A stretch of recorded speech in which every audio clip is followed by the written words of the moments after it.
It is already round 10. Can you believe that? It has come quickly. But let's get into it. Round 10 predictions. I'm just looking at some of these games we've got here to open the round. Some games that can only be described as major blockbusters. The first game being the Eels and the Dolphins. Lots of points in this game, I reckon. Both sides can put on points, but both of them are also very leaky. The fact that it's that combat makes me lead towards the Eels. I say the Eels by about 8 in just a very high-scoring game. But honestly, it's the flip of a coin because the thing I've noticed with the Dolphins, they're very good with momentum. When they can put on like 2 tries in quick succession, they can go on a roll and score a lot of tries. But I'll go Eels at home. Then we got another blockbuster game to start off the weekend with the Knights and the Titans. Knights, very good win last week, a much needed win. The Titans, they just look like they're having a lot of issues at the moment, especially off the field. The Knights' recent record against the Titans at McDonald Jones Stadium is actually really good. Like they've been putting scores past them in Newcastle over the past few years. I think they'd get a good win here. I'm going to say Knights by about 16. Titans, you'd think they'd come together soon and put together a good game, but there just seems to be a lot of off-field incidents going on at the moment. Then Friday night, the Rabbitohs, who are ravaged by injuries, going up against the Broncos. Look, I'm just going to be completely honest here, put all bias aside. This will be a tough one for the Rabbitohs to win. Just for the fact the Broncos were beaten pretty convincingly last week, and I know for a fact they're going to come out and make a statement. And just the outside backs. South's outside back,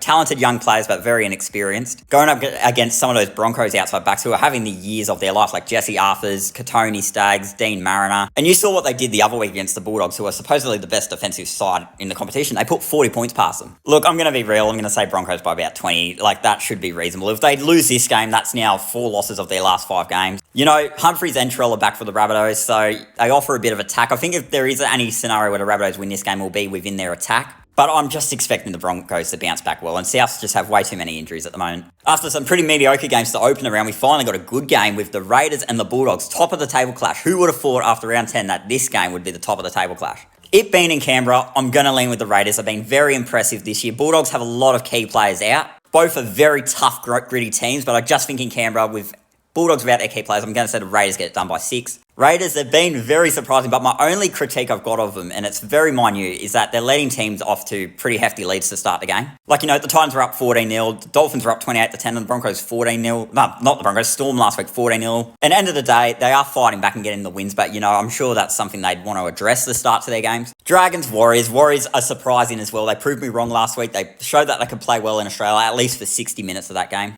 Dragons always play well in Wollongong, but I want to tip the Warriors here. I'm going Warriors by 10. Cowboys, Panthers. Panthers, really good game last week, but at the same time, they had a really good game against the Roosters, but then didn't back it up against Manly.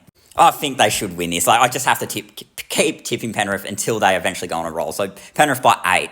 Storm, Tigers. Look, the thing is, Tigers, it's been good to see them do well, but this is the Storm in the day at Amy Park. You saw, they always just kill it in the day, especially in Melbourne. I think Storm win this by 18. And no offense, I'd love to see the Tigers win, but I just can't. And then the final game of the round, 2 teams who I swear played each other literally 4 weeks ago.